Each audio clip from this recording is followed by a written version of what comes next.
Welcome to the 3Haunted podcast, where we bring you all things horror, supernatural, folklore, mythology, and all things that go bump in the night. What's up, everybody? This is your co-host, Ashley Lunar Goddess, Gorilla Girl filmmaker and horror-loving cinephile. I'm just your average podcast-producing badass. I'm John Thomas. Some would say that I go a little too far with my love of all things horror, paranormal, and meta, but I say, talk nerdy to me, and I'm all yours. I'm BJ Sewura, an aspiring paranormal musician who plays live for the dead because the living just doesn't want to hear me. What's up, ghouls, gals, and all of our horror lovers out there? In today's episode, we'll be discussing all things terrifying with special guest Emerald Boes. Emerald is a photographer, creator of HORRID magazine, and owner of HORRID, Denver's horror shop. Welcome to the show, Emerald. Thank you guys for having me. Happy to be here. Or should I say welcome back? I know, welcome back. Hopefully we'll have better luck this time. I mean, it wasn't all bad. So for those who don't know, we attempted a live stream from Emerald's shop, the amazing HORRID Denver's horror shop, and just things didn't go as planned. So it goes. But one of the most exciting things that happened was in the middle of recording, your Evil Dead autograph came completely off the wall, smashed to the ground. Maybe not exciting for you because, you know, that's your autograph, but hey, nothing broke, so. This is after we challenged the spirit in the shop to, you know, show itself. And all I said was don't throw anything. So it's like, challenge accepted. I'll drop something instead. And I actually think we have more information about the ghost in the shop. And I might know the reason they were upset. Okay, I want to know. Let's hear it. Let's go in. So I had a team of investigators come in, and they just kind of wanted, you know, to kind of start the conversation and see if there was kind of anything. So I talked to them a while about all of the kind of paranormal experiences we've had, kind of the same ones I told you guys the first time. So just some tables moving, some doorknobs jangling, all that kind of stuff. And they just kind of stayed for a couple hours and just used a couple different tools. I don't know all the technical names or anything like that, but they were able to deduce that we're pretty sure it is a little boy named Ethan. Ooh. And we've been calling it a little girl this entire time. Little Susie, Lily, what was it? So I'm like, maybe they were just upset. Yeah, I think it was Susie. Yeah. Well, it didn't help that I also offered to turn the basement into like a BDSM dungeon. So I'm pretty sure I was just upsetting the spirit left and right. But we think it's a little boy named Ethan. How do you feel about that? Like, do you feel that resonates? Like, that's Ethan? I think it makes sense. Like I had mentioned to you guys, like it's never felt malevolent. It always felt just kind of like a prankster, trickster. So it just kind of makes sense to me. It's fitting, I guess. So pulling hair and stuff like that seems kind of like a little boy move, if you will. I'll have to bring my little nephew by. He's 8. And he's big into that kind of stuff. Like he gets scared and everything, just, but he's still curious, right? So it's like he likes all the horror stuff. Like for Christmas, he asked for Halloween decorations for presents, which was kind of funny. I love it. Right? Cool kid. Yeah. Now, the evolution of HORRID, it first began because of the magazine, right? HORRID magazine? Yes. Now, when did HORRID magazine first start? Yeah, so we started making the magazine in 2018. And me and my brother were creating like little zines in my like office spare bedroom, and really like hand creating every issue, like hand stapling each page, like cutting it out. It was super rough, but we really just wanted to kind of get the concept out there and get started with that. So that was in July of 2018, the first zine came out. And then in 2020, we went to like full-size magazine art book style with the magazine. And it was, 200 pages, fully like submitted art from all over the world. What even inspired you? Like, let's go for a horror magazine or macabre, because it's Yeah. not just, horror. This is more of like elevated macabre. So what inspired you to go from being photography to, oh man, we got to make this into a magazine? Yeah, so I didn't coin the term, but I kind of took the term dark art to use as, because you're right, it's not just horror. That's kind of one subcategory within the magazine, but it was macabre, gothic, horror, gore, sci-fi, and it's primarily photography just because that's my history and my background. But we accepted all types of visual media as well as written. We had some poems, some short stories in some of the issues, as well as digital art, painting, stuff like that. But what really inspired me, as I mentioned, my background is in photography, and I started creating dark art photography to deal with some bereavement and trauma that I was going through in college. And I felt like I was creating this really powerful and important work, not just like by myself, but collaborating with other artists and people that were dealing with these like strong emotional like things or trauma, and we would collaborate and make like this really powerful art. And then I felt like there wasn't really like a physical space to share that. So like I would, try to submit my work to magazines or galleries, and they'd be like, oh, well, we can't really show blood, or like we'd have to censor you and only show like these 2 pieces, but not these 2 pieces in the series. And I was like, you know what, that just doesn't really like sit well with me. It kind of ruins the whole purpose if you're like censoring art about trauma and death and loss and grief and all that. And so I created HORRID with the idea to create a physical space that wasn't going to be censored. It wasn't going to just like going to like shove down the darkness. Quite literally, our tagline became that we were bringing the darkness to light. That's awesome. I obviously you guys also have a tattoo shop that's part of it, right? So how is that? Is there any connection with the magazine and the people who are doing the tattoo art, or is this just like how did you get with them? Yeah, I think that I always tell people that like everything within our kind of business and our community space. By the way, we obviously have HORRID is the primary business, but we call it the overarching name is like the House of Horrors is like our unofficial title, because we have 4 businesses in there. So we have HORRID, which is a gift shop that's all horror movie themed. We have the HORRID tattoo shop. We have Scream and Sugar, which is a horror coffee shop. And then we have Creepatorium, which is our alternative event space. And so those are all kind of within the House of Horrors. And I always explain to people that it kind of has opened in stages and happened in stages. But it was very, very like a natural progression and a natural connection between all the businesses, right? So it started with HORRID opening up the retail shop, which progressed from the magazine, right? So started with the magazine, started doing vendor markets, being out in public, meeting all these like amazing artists that were, considered alternative, also dealing with the same thing, like there wasn't physical space, very similar, like I said, to the magazine in the art world, but as far as products and merchandise, not able to have a space, in a shop, a physical space to sell their horror-based merchandise. And so that's kind of the concept of the shop. And then from there I partnered up with Nick, who owns Scream and Sugar Coffee, to open up the coffee shop. And then soon after came the tattoo shop and the venue. And it's funny because the tattoo shop, before it was even there, people came in and they're like, oh, do you have tattoos back there? Even before there was anything there. And I'm like, no, but that would like make a lot of sense.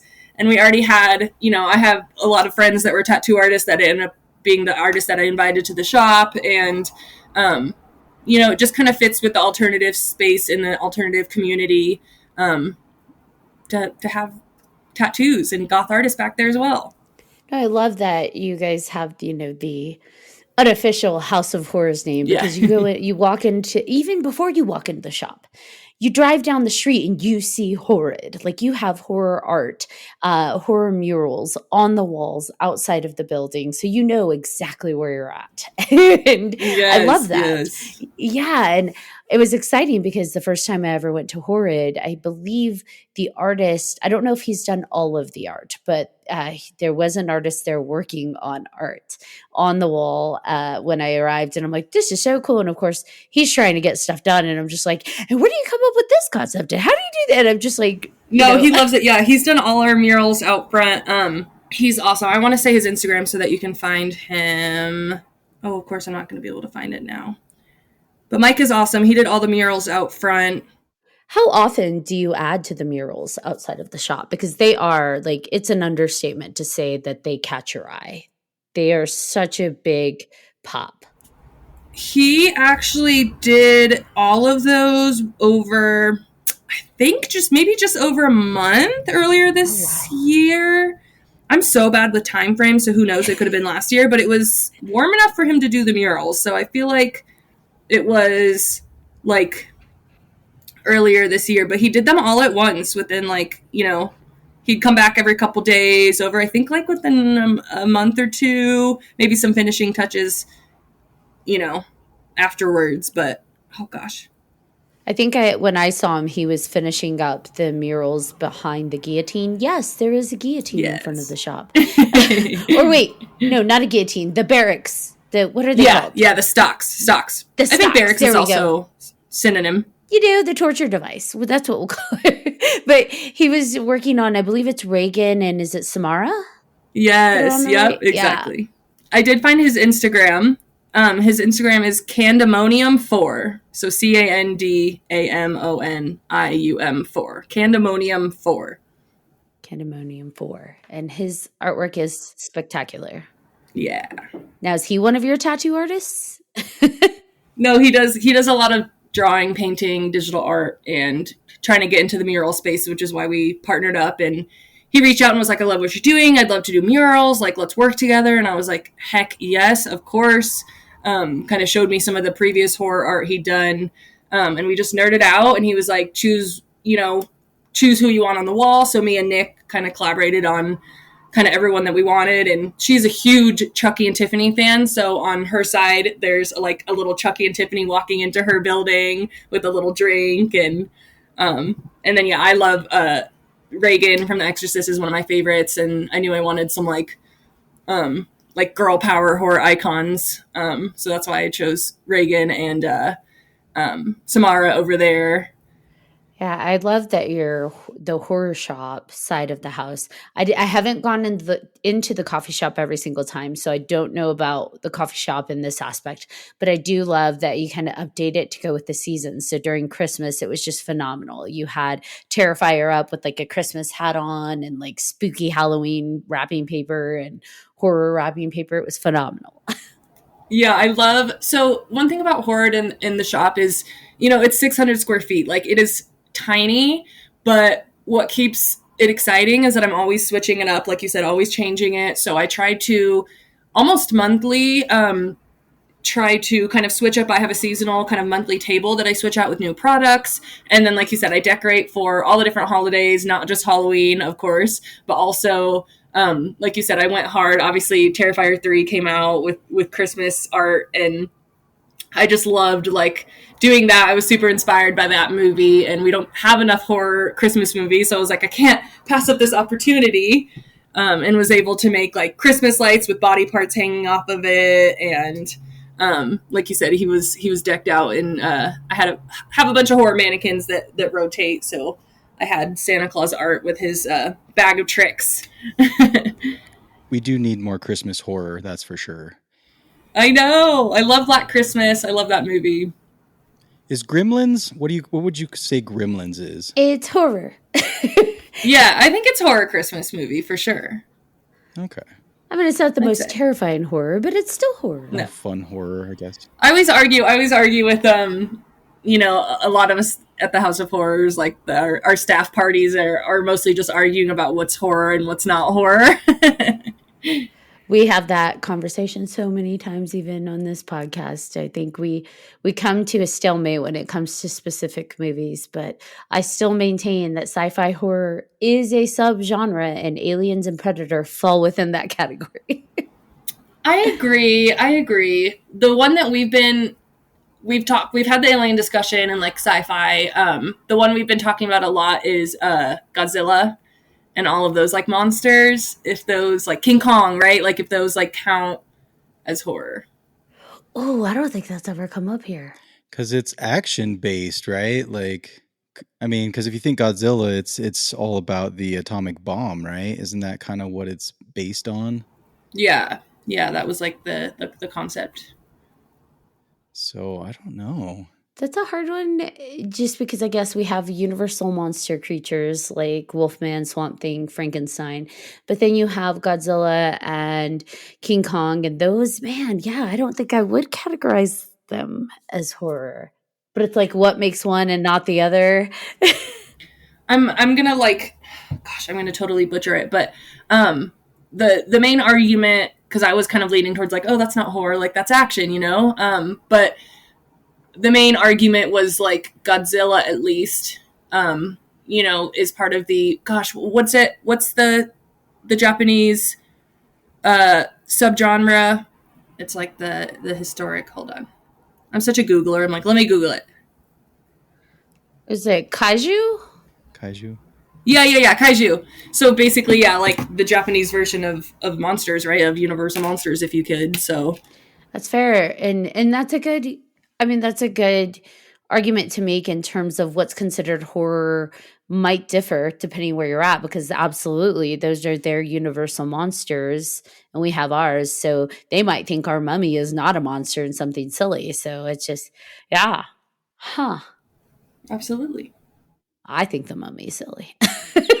And that's what's so funny about like horror and what we consider horror, because there's so many campy, silly, outdated horror movies that we still consider horror, but they're not scary. Like, we're never going to be, you know, scared by some of these films, but that's kind of a cool part of horror, is that combination that it can still be campy and it can be funny and still be horror. So it's a good argument to have.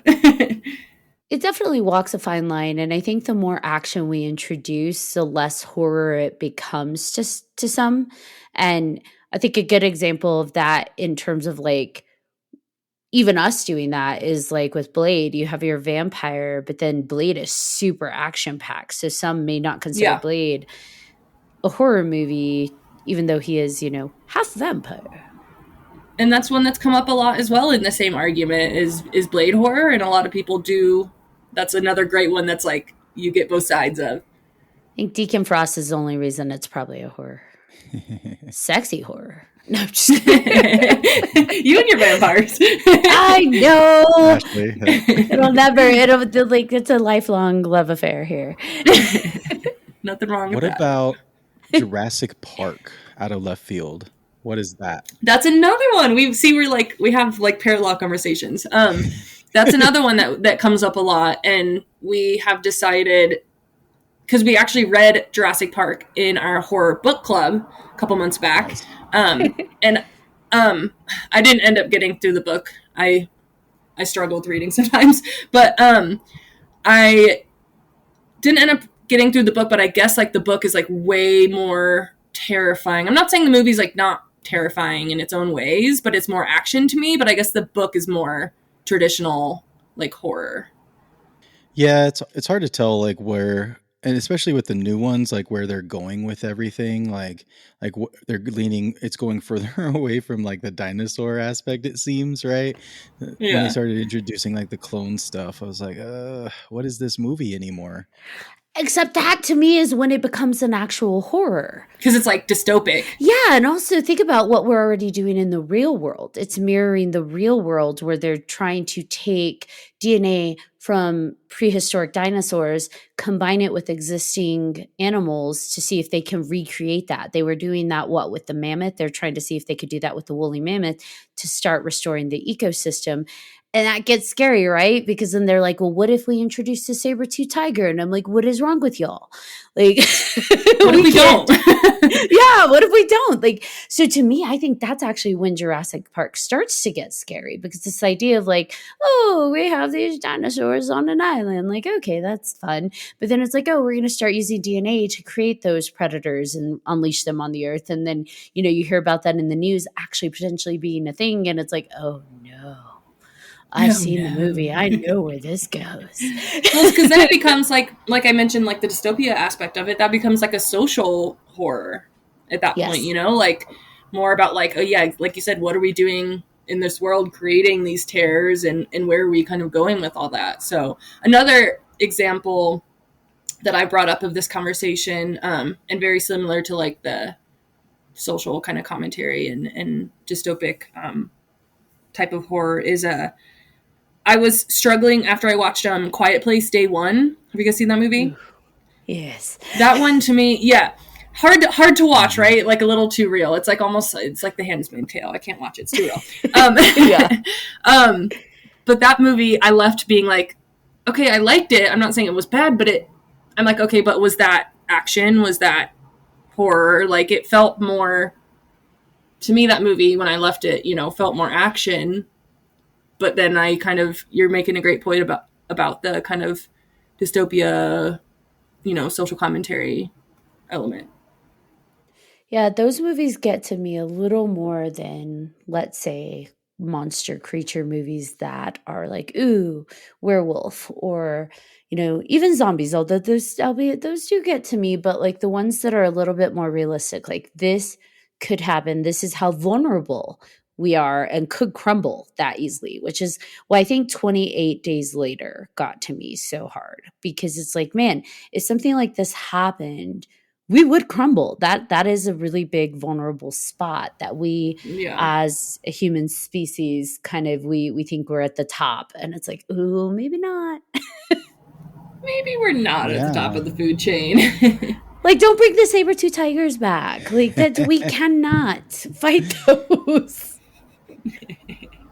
Yeah. We stand no so chance. if there is a cryptid that used to exist that doesn't exist, but we found the DNA from them, which one would you bring back? None. Dude, none. You're like, no, that's the Not point. the Loch Ness Monster? I mean, that'd be kind of fun.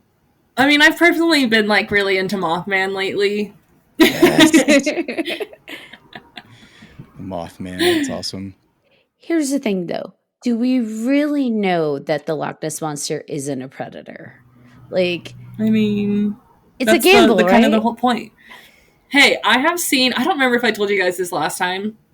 I don't know if we got into cryptids, but I swear on my life, I saw, what is it? I always mess it up too. Not a jackalope. There's one that's real, and then there's one that's mythical. A jackalope? Not the jackalope. Is the jackalope the real one?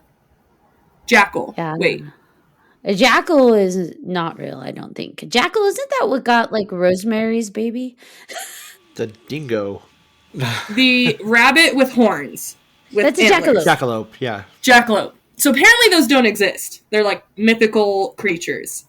I have seen one. I saw one on the mountain, and I don't know how I didn't know that it was like a mythical creature, but I like started telling people, oh yeah, I saw I've never seen one before in my life, but I saw a jackalope, and everyone's like, that's like not real. I'm like, what do you mean? I saw one. I literally saw one on the mountain, and I will die on that hill. Like here in Colorado? Yep. I was on a hike, and I wasn't freaked out. I wasn't like weirded out by it, because I didn't, in my brain, I was like, oh, this is a real creature. And so when I saw it, I was like, oh, cool, jackalope. It's like a with antlers, like a deer or an elk or something, right? You're just like, oh yeah, this is just the ones with the antlers. Yeah. I was like not weird. Yeah, it was so normal to me, because I was like, oh, that's like an actual animal, and people are like, no, that's like a unicorn. Like it doesn't exist. It is funny. It'd be funny if it was somebody's like pet bunny that they put right little a headband on, little horns. That'd be so cute. Here's my little jackalope. I would do it. Yeah. Now I need a bunny. and I'm going to put little antlers on it and call it Jack. Little headband of antlers. Yeah, that's awesome. Adorable. Cryptids are fun. I love the Mothman. I think that's one of my favorites. I think too. Just the whole history behind it and everything. One of my family members is from there, and their family like experienced all that, which is kind of crazy. That's so cool. I love like the like local lore. Obviously, like ours is like Bigfoot, I guess, would be our kind of like geographical cryptid. Yeah. But so we're going into Pride Month, obviously, with June, and so that's our next, we're all queer owned at the House of Horrors. And so we go big for Pride Month, and so that's kind of the next like seasonal kind of table and products and stuff I'm doing. And the crossover with like queer horror is just so fun to dive into, but we always like coin like icons, like queer icons, that it's half the time they're not like actually factual, but Mothman, I guess, is like the queer icon for cryptids. So there's like a lot of imagery that's been coming up that's like Mothman with like fishnets on, or Mothman with like caked up, like with big butt cheeks, and it's great. So we're really leaning into that. Wow, that's amazing. Speaking of queer horror, have you watched Summoning Sylvia yet? I have not. Summoning Sylvia It's phenomenal and hilarious and completely out of control, and I absolutely love it. It's short logline premise: a group of men they rent a haunted Airbnb to celebrate the bachelorette party of their friend who's upcoming. He's going to marry his fiance, and he's very excited because he loves spooky haunted stuff. So they take him to this haunted Airbnb to do like, drag karaoke and all this stuff. And they're just going to have a great time there. Yeah. But it's, they attempt to summon Sylvia, who's the ghost of the house. And it's a blast. I really think you would like it. I'll definitely check it out. I'm always looking for more queer horror recommendations. Again, it's out of control, and I absolutely love it. One of my clients recommended it to me, and because he and his partner love it, and I watched it, and I couldn't stop laughing. Like just a good time. Yes, love it. I'll definitely check it out. So, what other events? What are you doing specifically for the Pride Month? For Pride Month. Yeah, so we have a bunch of different cups. Wow, a bunch of different stuff coming up. June 1st, so this Sunday, we have our third Horrifying Film Fest, which is my co-event with Horrifying Hot Sauce. His name's Ryan, the owner of that. And so we're showing a block of short films, all by queer filmmakers, as well as the movie All About Evil by the horror drag queen, Peaches Christ. Created that movie, starring Natasha Lyonne. And so I'm super excited. It's going to be super fun. And then all throughout the month, we're doing, just kind of like, we always say like everything we do is queer. It's like all year, you know what I mean? But we just kind of pump it a little bit more in June. So we're doing a vendor market featuring all queer artists. We're doing flash tattoos. This is June 7th. So June 7th is our queer vendor market and themed flash tattoos. Because all of our tattoo artists as well are queer. Like, we're all just completely queer owned. And let's see what else we got going on in June. Tons of other stuff. Obviously, of course, also Juneteenth. So not just Pride, but also celebrating Juneteenth. We rent or kind of donate our space out to a Black producer, and they host a burlesque show. This is our second year doing that.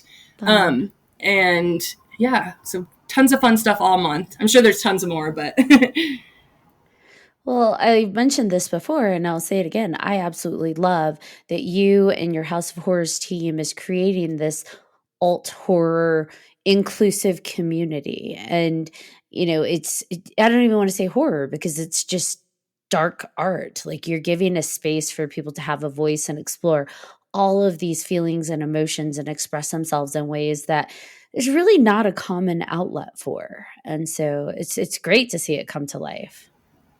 Thank you. Yes. Yeah. I think when you focus, your business, your livelihood on something so niche, it's scary because, there's one point where it's like, okay, if you go too niche, you can kind of pigeonhole yourself a little bit and kind of, there's the fear of like, oh, well, it's too specific. We won't have like enough community.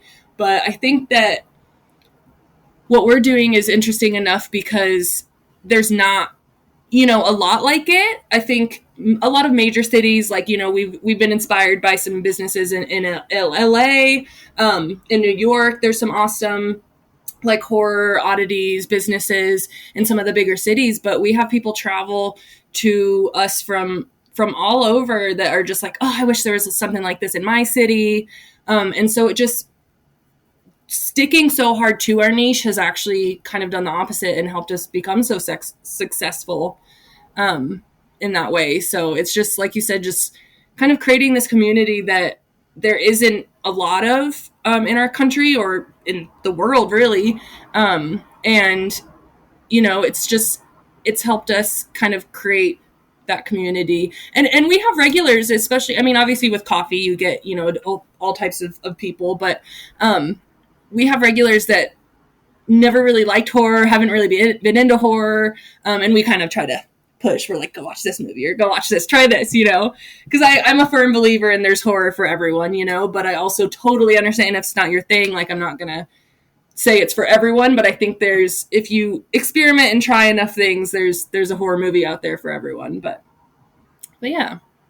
Yeah, there's like a psychology to it, right? Like everybody has, for me it's something that, you watch to kind of calm your spirit a little bit, right?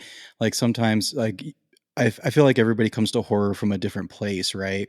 Whether it be they're struggling with something, or they just want something fun, or whatever, right? And so how do you how do you recommend stuff to these people? Are you asking them questions about it, or are you just being like, you need to watch this? Absolutely. So it's even within like, okay, so as I mentioned, like, we have all these different businesses. There's three primary business partners in the House of Horrors. It's me, Nick, who owns a coffee shop, and then my business partner Presley, that we co-own the event space together. And we all have extremely diverse, love for horror and different types of horror. Like, I'm a slasher, like 80s to current, like, blood, gore, torture porn, body horror that is my thing. And then, Nick is kind of in the middle of me and Presley, where Nick likes a lot of like, I explain, I'm learning more about Nick's taste, and she likes a lot of the like action, and she still likes, slasher gore, but she loves like psychological and like super art house stuff as well. And then on the other end, Presley like does not like gore, does not like, like a lot of like body horror type stuff, like especially if it's too realistic, cannot do that, but loves, psychological, beautiful, cinematographic.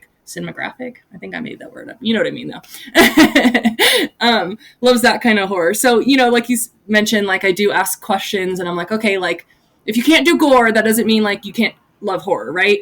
I love, there's so much horror that has no gore, no blood at all, and that's what's so cool about it. And there's so many different ways to look at it. And another thing that I find interesting, like I think true crime and like murder mystery in that kind of subcategory of horror, there's a lot of people that tend to lean that way, as opposed to like, as more pure horror, if you will. But I think that's an interesting kind of segue that I'll go into. Like, oh, are you interested in true crime? Okay, then like, here's some that I could recommend, right? Like Seven or something like that, where it's like, that's still horror to me, but it's like some people, I don't know. Some people lean that way. But yeah, I think there's just so many subcategories and subgenres of horror that you can kind of see what people are interested in. Like, okay, are you like super into politics and social commentary? Obviously there's like, especially like modern horror is like so many good social horror movies that are out now.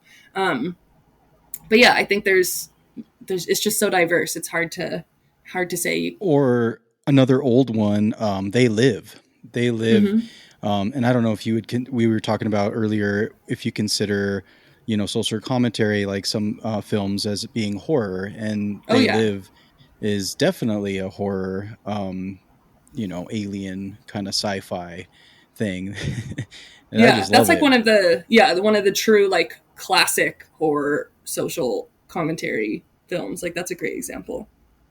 Yeah, and I think you have to also kind of gauge who you're talking to and what they expect, because sometimes what we consider classic and amazing isn't going to stand up to the test of time. So for example, if someone who really like is maybe deciding about horror likes something that's a little bit more raw, I may not have them go towards Hellraiser 1, because let's be real, that one isn't really going to hold up to if you didn't watch it way back then. Chances are you may not like it now. Now, again, there's a caveat to that, because there are some people who Yeah. they fall in love with horror and then they're like, I want to soak it all in. I want to go classic Yeah. and then I want to go to present. And it's like, I got something for you. But Yeah. it's definitely gauging where they're at and what they expect in, the whole cinematic experience. Yeah. And I think it also like Hellraiser is a perfect example. I cannot talk today.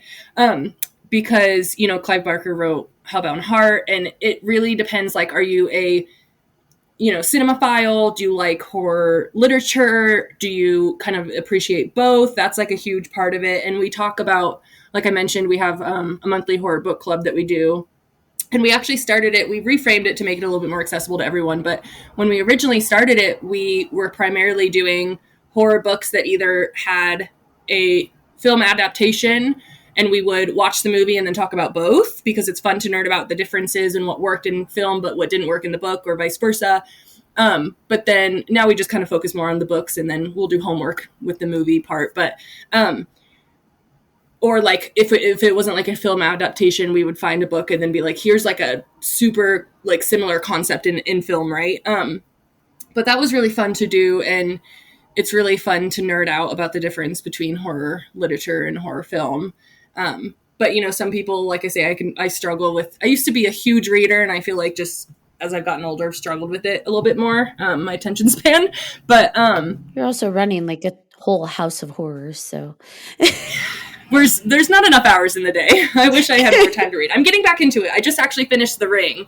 I didn't even know that was a book until a little bit ago, but I just finished that book, and it was good. It was a little lengthy in the middle. Like a lot of my issues with horror books is that, like, geez, and especially like the horror author Stephen King, like just cut out like the whole middle section. You know what I mean? Like, and my like hot take, unpopular opinion, a lot of horror is like, as a slasher and gore person, like I like a lot of things to happen in horror movies. I like a lot of kills and action and all that. So slow burns are a little bit harder for me. So that's how sometimes horror books are hard in that way. So with the horror movie to book comparison, and you mentioned The Exorcist is one of your favorites. How did that rate between the book and the film? Or have you read the book? I'm assuming you have, but I don't know. I actually have it on my nightstand right now. I have not finished it. I have gotten maybe like 60 pages in. That was actually, so yeah, like I said, we just finished The Ring. We just did that book club the month before we did The Exorcist, and I was not able to really get into it as quickly. It's not an easy read, so I haven't finished it. I heard it's great, and I'm gonna try. It's on my nightstand for next, so we'll see. But I love the movie. One of my favorites. Yeah, I will say this without giving away any spoilers of the book. I have a great appreciation for the book because it gives more time for them to explore how, Father, is it Merrick? My brain is also not braining today. How he, not Father Merrick, what is his name? The young priest. Oh my gosh. I know everybody's blinking. Oh my gosh. I'm failing myself. I was like, I got it right here. We're horror fans, I promise. How do I not know his name? The Italian Father Karras. Yeah, we'll go with It's that. Father Damien Karras. I was like, I knew it's Damien, but I couldn't remember his last name because when she's like, Demi, why you do this to me? But that was great. I do think so. When Father Karras, in the movie, you only get so much time. So they try to give you that he's going through all these logical tests with her, these scientific tests before he would really acknowledge that's a demonic possession. The one thing I do appreciate about the book is they really do give you the full length of like what he went through. So then when the demon finally does present itself, and it gives you more there, like the demon knows more in the book. So when it finally presents itself, you're like, hell, that's terrifying. Like, oh, like there's no room for uncertainty. And so I really, that is the one thing I appreciated about the book. The movie, when I watched it when I was younger, I shouldn't have, but I did. That movie fucked me up. And reading the book, I read it as an adult. Reading the book, I was like, I'm fucked up all over again. All over again. Okay, I gotta try. I'm again. like, it's on my nightstand. I'll get there. It is a lengthy read. It is. It's one of those kind of slow burn reads, but the way they slow burn it to the build up, I really do feel makes the reveal so much more satisfying. That's my opinion, though. I would love to know once you do read it, like what you think. And that's where like The Ring was super easy to read. Like I devoured it within a couple sittings, but it was just like a little bit more too much of like the middle was all of just the lore behind. I think in the book her name is Sudoka, which is basically Samara. A lot of her lore is like half the book, and like no one really dies, and just very different from the movie in that way. Still really good. Like I said, I devoured it in a couple sittings, but yeah, definitely just a different kind of setup than the movies, which a lot of movies are like that. Obviously, it's harder to when you adapt a book to a film, like that's usually how they do it, because it's harder to keep people's attention with film if there's not much happening visually, right? Right. You got to build that suspense, right? And that's, I think, the thing that you crave. You want to be uneasy. You want to like be in that situation that you would never be in.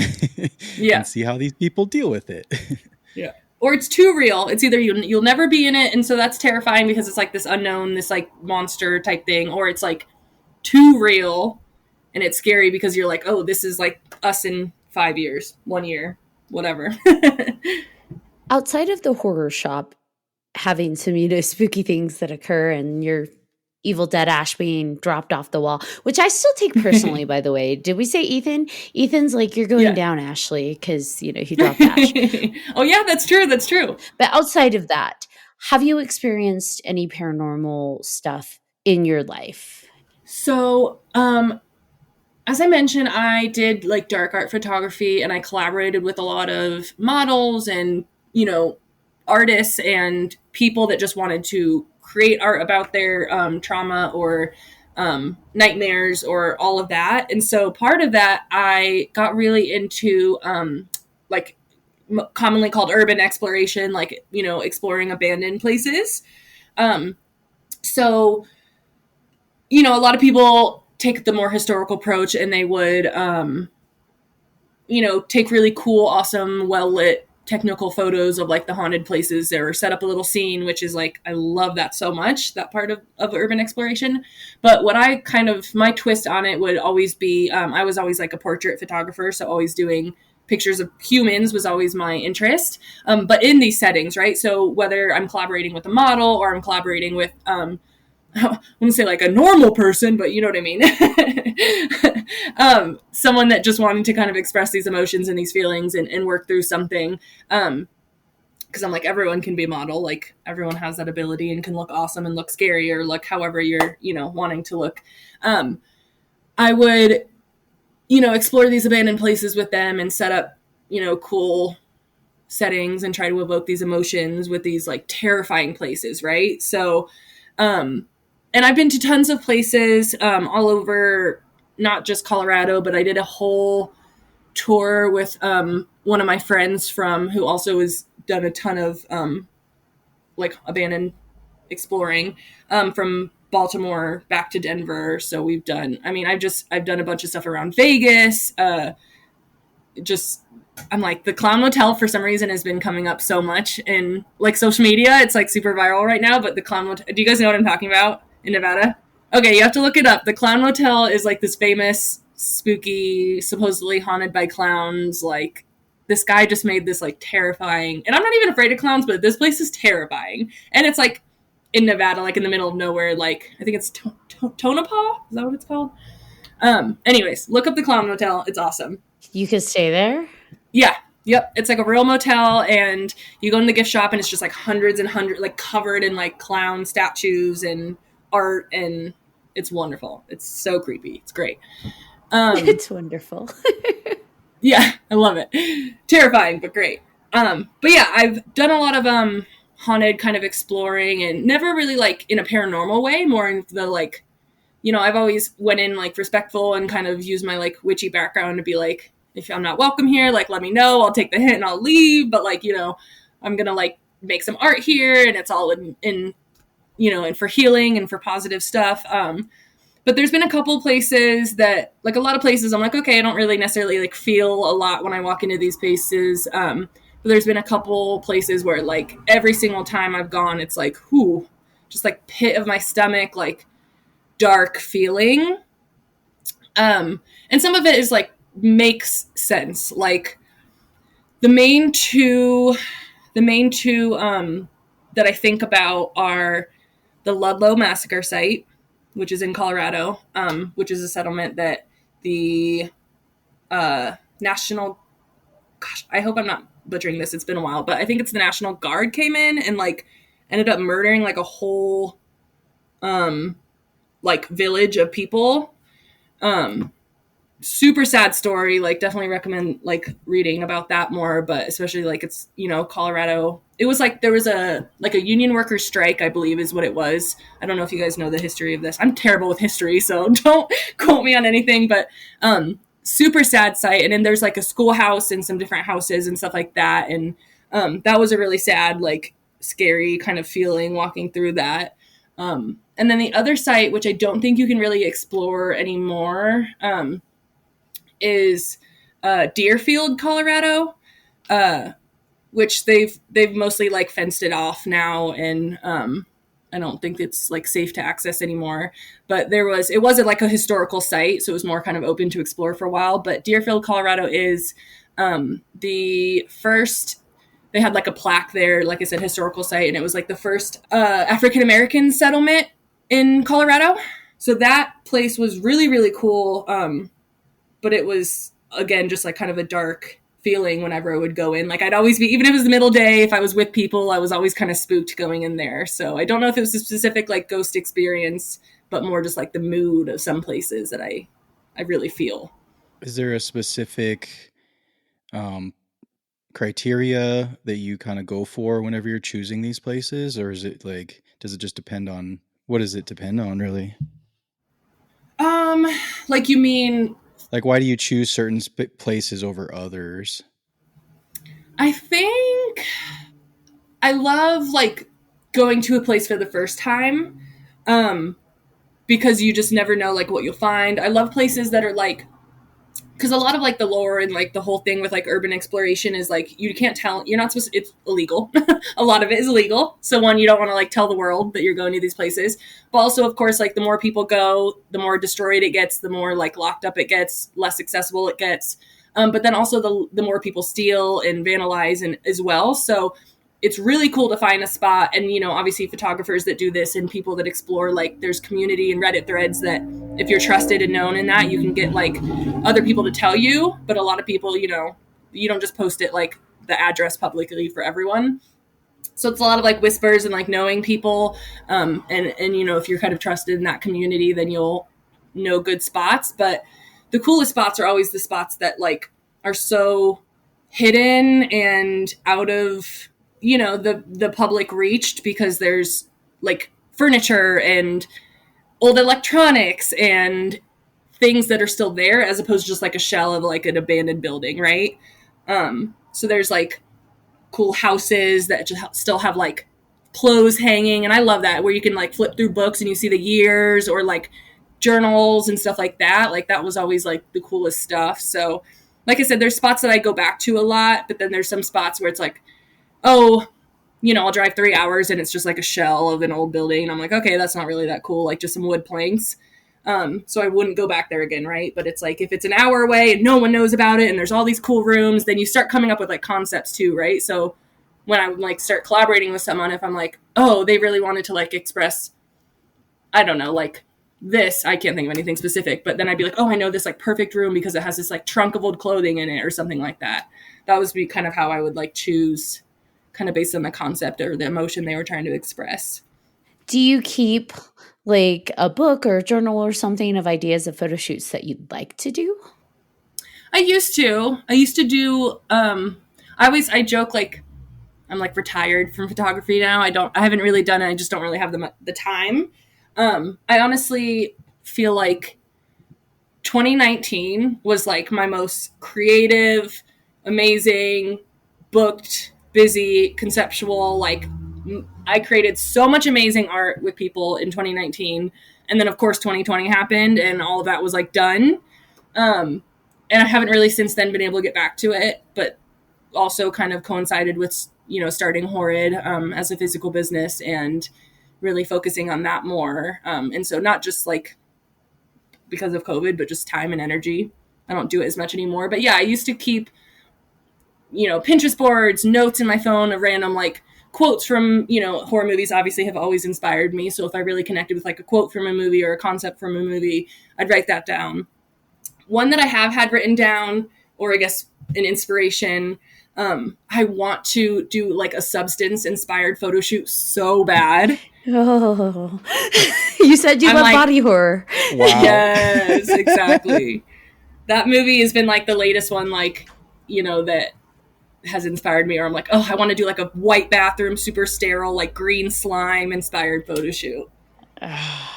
One day. I always thought of the substance would be a good mashup with like The Fly, like just some kind of weird thing. I don't know. I always compare those two movies. The mashup concept is a whole cool thing. Like take a modern horror movie and like a more classic horror movie and mash up that visually. There's something there. Nosferatu with a leather jacket eating noodles. No, I'm kidding. So here we are with the vampires. You're like, I'm hungry. So for you, I know The Exorcist is one of your top movies and you love body horror. What are some other faves of yours? Yeah, so I have a lot of favorites. And I have diverse favorites, right? So like probably like classic, like The Exorcist is one of my favorite like kind of classic horror movies. My favorite, like, because I'm a huge slasher nerd, as I was saying, my favorite like slasher icon is Freddy Krueger. So the Nightmare on Elm Street movies, specifically Dream Warriors, one of my favorites. So freaking good.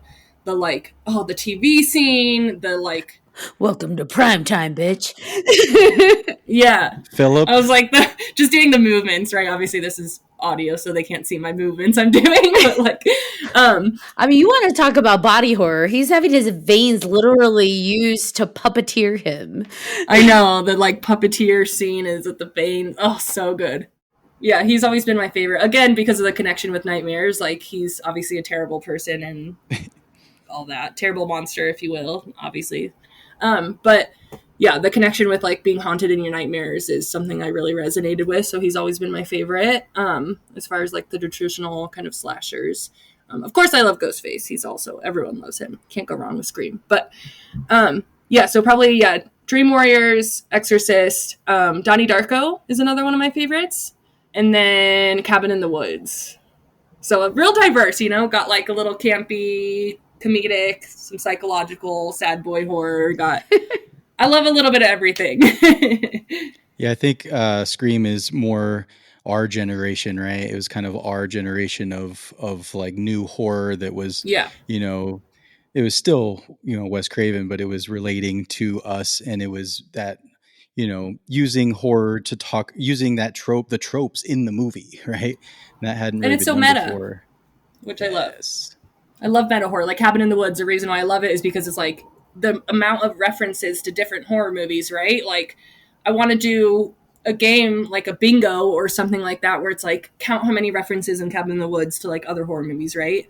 And same thing with Scream, right? Like, not maybe not references, but just like you said, the tropes, and really like nerding out about like the rules in horror and stuff like that. Like, I love that franchise for that. The rules. Yeah. I love Cabin in the Woods so much. It's like, no, you chose zombies, and this is zombie torture family. Like, totally different species.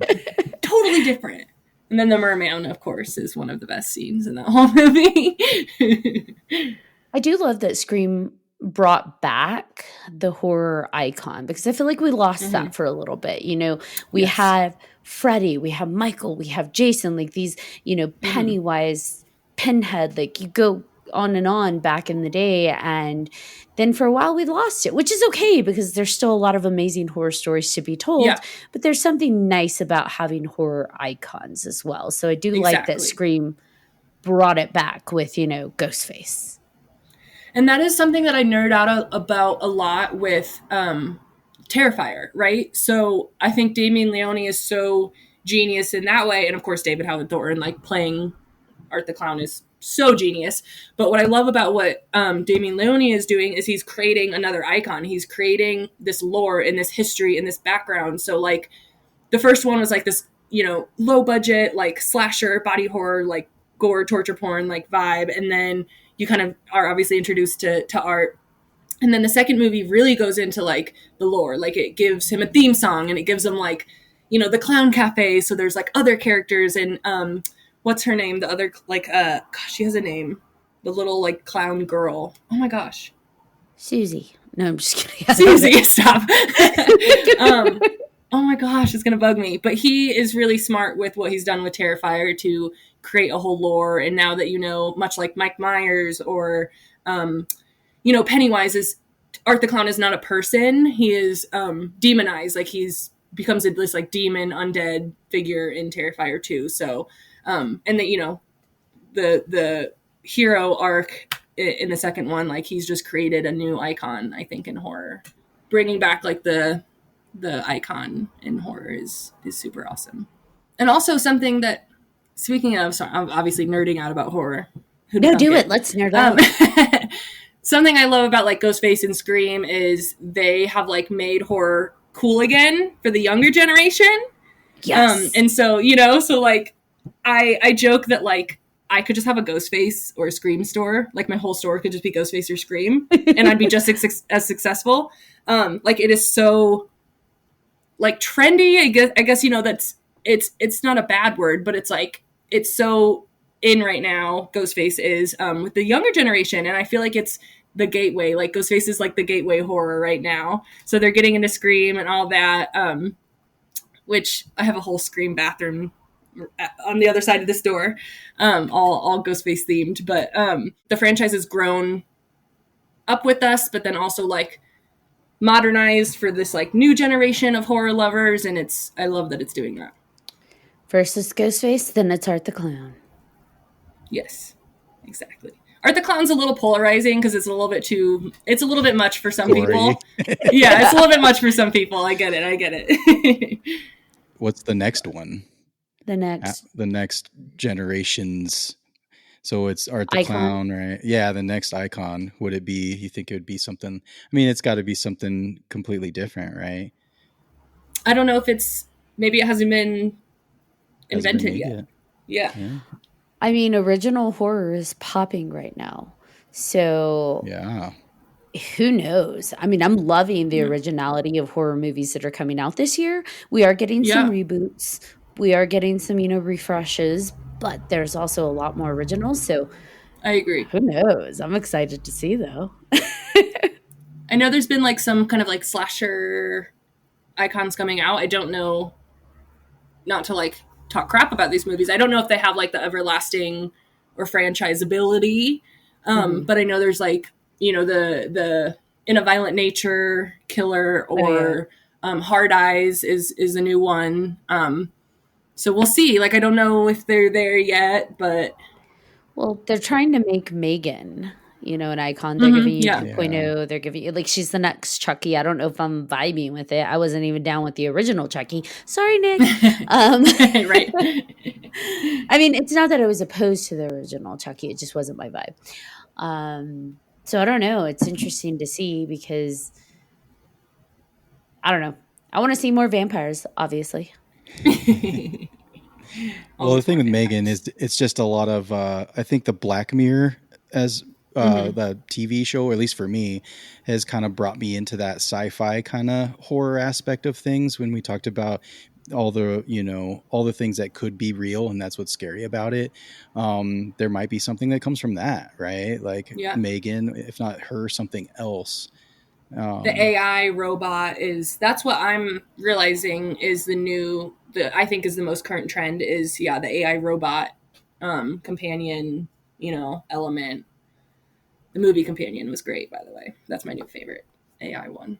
But I think ultraviolet horror is becoming a thing right now. And I don't know how else to describe it other than to call it that. It's like a vibrant horror. You have Megan 2.0. You've got Black Phone 2 coming out. Heart Eyes. Like, they're all Clown in a Cornfield. They're all visually vibrant, rich to the eyes films. So I think that might be a trend that's kind of starting to go. Even Sinners. That's a very rich color-toned palette film. And I'm wondering if that might be what's they're trying to feed the eyes. So I haven't seen Sinners yet, so I can't say my opinion, but I'm curious, like, have you guys all watched Sinners, and what were your thoughts? Because, you liked it, BJ? 3 times. You saw it 3 times, Ashley? 3 times. I've seen it twice. And it's definitely worth watching. I don't want to hype it up too much, but Ashley, like, she hyped it for me, and then I was like, no, it can't be that good. And then I went and saw it, and I'm like, okay, it's that good. Like, let's watch it again. I went by myself. Like, the first time I went with somebody, and the second time I was like, I have like 4 hours to kill. Let's see if it's what's playing. And it was because you got 4 hours to kill. It was that or Thunderbolts, and I'm like, no, I'm gonna see Sinners again. Okay. I gotta go see it. I will say IMAX was the best experience for me on that one. I watched it twice in IMAX, one in standard. Even in standard, it was still amazing. I'm definitely going to, when it comes out to stream soon, I'm going to be watching it many more times. That's added to my collection of rewatchable films. Because there are some films you're like, that was really good, but I'll probably only watch it once or twice, maybe. But like, that one is one that I'm totally. It's like a whole category of its own, rewatchable. Exactly. Or rewatchable films in general. Exactly. And that's rewatchable horror for me, or rewatchable films in general. So it is a music-oriented film. Speaking of another argument that we love to get into is Sinners a musical or not? It's both. It's a musical horror. Yeah. I'm not allowed to say until I've seen it, so we'll talk about that more later, I guess. I will say this. If you have a person singing a full song more than once in a film, to me, that'd be a musical. I'm saying. That was my argument, but It is a musical in my opinion because, again, you've got multiple songs in there that are sang by different characters, and they sing the entire song. So sounds like a musical to me. There's choreography too. Like, it's not just But yes, watch it and then let us know. Musical, not musical. I definitely will. Either way, it's amazing. I know John's like, y'all hyped it up too much. I don't want to see it, but you'll regret that, Jonathan. John's been like frozen for me for a long time. You still here? Yeah, I'm here. Oh, there you go. I'm here. You're like your picture is frozen, but you have your eyes closed, so you just look like those old Victorian photographs of the dead, like this. Oh my god, the death photos! You know what I'm talking about? Yes, that's what you look like right now. Those things disturb me. Winchester Mystery Mansion has an entire room devoted to the Victorian death photos, and it just freaks me out. So fascinating. As a photographer, like, so fascinating to me, the history of that. Yeah, those are fun. They're very sad, actually, and I think we've talked about that before on the podcast, but it's actually heartbreaking because a lot of them are based in grief and trying to, deal with grief in your own way, especially because a lot of them have to do with children and babies. I was gonna say, yeah, so it's just babies like, and infant mortality. yeah, exactly. And So a there's, lot of them are heartbreaking. and then, that was, kind of Victorian, I think, like England, more kind of centered European. But then also there's some, like a lot of cultures historically that would like not just take photographs, but would leave their dead set up in their homes and mourn that way, right? And like, go and like put jewelry on them, or like not like feed them, but like, kind of give them like offerings and stuff like that. So that's always like fascinating to me, like where they would like set them up and like leave them physically, their bodies there as they were mourning and grieving in the same house with them. And, like the smell alone.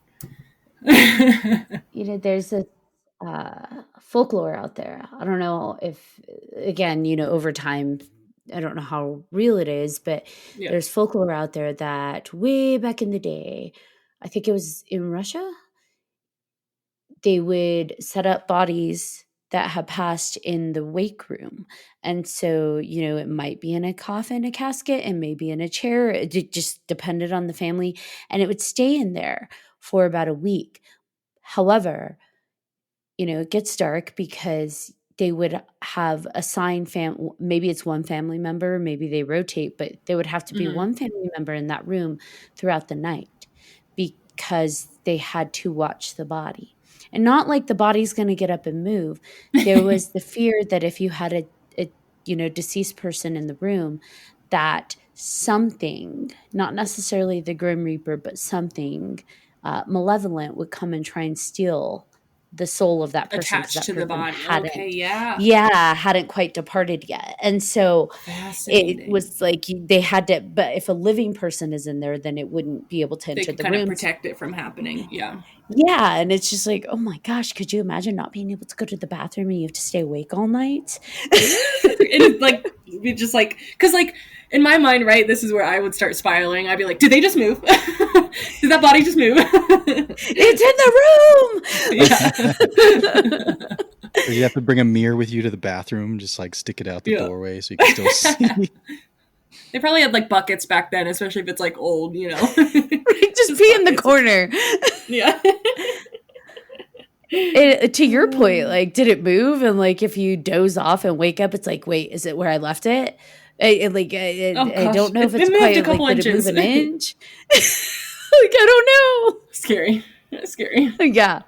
Oh man. I have found some really messed up lore, and that one definitely creeped me out a bit. I'm like, could you imagine though being that person, even if you don't believe in something coming in and possessing a body or stealing a soul, even just base value, you're sitting in a room with a dead body, sleep deprived all night. And if you're that person that has to be there every night, yeah, no, I'd be like, I won't be part of this family anymore.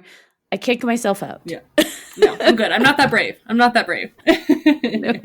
That would freak me out. Nose My goes. imagination would do too much. Exactly. Nose goes. My imagination would work too hard, and I'd be screaming out the room, crying into the night. For real. Emerald, this has been amazing. Time has flown by. Once again, I love that we were able to converse. And hopefully one day I'll be able to figure out how to get some of that audio, because the conversation was great in the studio. But thanks, Ethan. Really, right? How dare you, Ethan? You thought he was on his impossible mission, and instead he was throwing things in a shop. That was a bad Mission Impossible joke. Okay. So, I'm a nerd. With that said, is there anything upcoming you'd like to promote in terms of the shop, or anything exciting you'd like to talk about? I already kind of plugged some of the Pride stuff we got going on. We always have fun stuff going on since we do have Creepatorium connected. We're always doing monthly horror movie nights. We do monthly book clubs. So those are something that you can find no matter, when you end up listening. If you're not local and you're visiting Denver, come hang out with us. We really created the concept of the House of Horrors because we love horror, and we obviously, like I love doing tonight with you guys, we just love nerding out about horror. So a lot of, I think we kind of had this conversation in the first time we chatted, but like we are at the base of it, a retail shop, a coffee shop, these businesses, but really we're a community space where weirdos, horror lovers, people that don't necessarily fit in, in normal walks of life can come hang out with us, and we can just be weird and nerd out, and there's no judgment.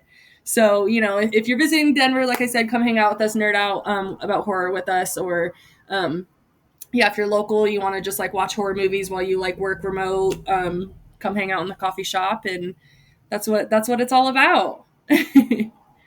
So for the book clubs and the monthly events, where can people find the details on those? Yes, our website for all of our events is creepatoriumdenver.com. The name Creepatorium came up because we had a moment in our brains where we're like, oh, what if we like rented out a crematorium and made it an event space? And then we're like, but we could call it the Creepatorium, because there's actually a crematorium down the street from where we're at right now that came up for rent, and it ended up getting rented out. I think it like a pot shop or something, but so not as cool, but that was kind of the name for the Creepatorium, side note. But creepatoriumdenver.com is our website where you can check out all of our events. Awesome. One day you're going to see me show up to your creepatorium in a hearse, because I'm going to buy one. And did you guys know, fun fact, kind of randomly, HearseCon is this weekend? So yes, Ooh. I'll be there. yeah. So I was going to say, it sounds like something you'd be at. I'll have a table there. I figured you might. But one day I'm going to have a, hearse just for fun. And, Yes, no same. dead bodies. Bodies optional. Optional. Well, this has been really amazing. Guys, do we have any final thoughts before we wrap this episode up? Just thanks for coming on again and talking all the things. And I'm just curious if there's a option to get like almost like a grab bag of things, of like a tattoo, coffee, ticket to a movie, and I want to be able to have all four things in one day. I love that. Something I'll have to think about. Nothing currently, but I'll have to think about that. We definitely do. I think the best way that I always tell people, especially if they're like new or just finding us, as far as the House of Horrors, the best way to kind of get a taste of everything is our monthly vendor market days, because we do, obviously the shop's open for shopping. The vendor market is in the Creepatorium, so you can kind of see how that works in that community space. And it's a bunch of small businesses, not only the vendors that we have in shop, but so many other artists that we don't have in shop that will pop up there for our vendor markets. And then that usually coincides with flash tattoos that are themed, depending on the theme of the monthly market. And then, of course, the coffee shop. And they do a lot of seasonal menus and themed drinks throughout the year as well. So the vendor market days that we do monthly are kind of our main day that I'm like, you get to see it. It's all open and walkable, and you get to see it all in action. And you also make items in the shop, right? I do. Yes. All of the apothecary type items are you. Yes, yeah. I love making, me and my brother, who helped me from the beginning of Horrid, he's always been a huge part of it. He is an amazing graphic designer and digital designer, so he's done all of the design for the magazine, our website, our flyers for the event space. He also is a musician, so he books a lot of talent and music for the event space. And I forgot where I was going with this, totally lost my train of thought Apothecary? there, but oh yeah, so he me and him make a lot of the I was like, it's late, the apothecary items. As far as spell candles, we make little spell kits, we do incense, bath soaks, all types of fun witchy apothecary things that we make together. And I can speak from experience. They're amazing. I have bought many of the bath soaks, and absolutely lovely. So thank you. Thank you. All right. Well, again, infinite thank you for coming back on so we could redo. I absolutely love having a conversation with you and hope to have many, many more. Yes. Thank you guys so much. Like I said, this is really what it's all about for me, and where we all started with our businesses. It's nice to get back to the root of the point of everything, and that's just nerding out and having community of horror and spooky lovers. And so thank you guys for doing what you do and having me. Yeah, thank you for including us in your house of horrors. All right, John Thomas, you want to bring us home? All right. Hopefully, I'm not still frozen. I'm just kidding. No, thank you again, Emerald, for coming on again. Always fun. It was a blast the first time. It's a blast this time as well. And thank you to all of our listeners for listening to this episode of 3Haunted Podcast with your hosts. I'm John Thomas. I am Ashley Lunar Goddess. And I'm BJ Segura. If you have any questions, comments, or episode suggestions, please feel free to email us at 3hauntedpodcast@gmail.com. And if you haven't done so already, please like, follow, and subscribe to all of our social media. You don't want to miss amazing guests like Miss Emerald here. Also, don't forget to check out 3hauntedpodcast.com, where you'll find all of our past and current season episodes, as well as guest information and all kinds of awesome merch. Until next time. We did it.